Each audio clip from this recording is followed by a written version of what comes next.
Betul tak? Dalam setiap kotak kasut baru ke ataupun beg ataupun botol vitamin mesti ada paket kecil ni kan.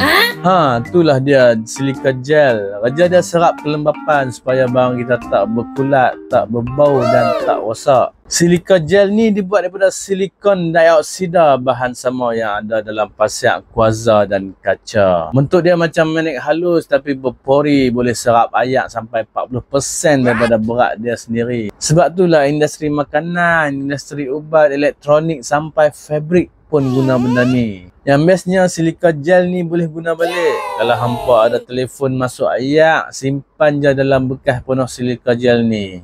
Walaupun benda ni dia tak beracun, hampa jangan makan pula. Kalau tertelan, hampa tercekik, boleh rosakkan sistem penghadaman. Macam mana? Hampa yang otak lembab boleh rendam kepala dalam silika gel ni bagi kering. Sila komen.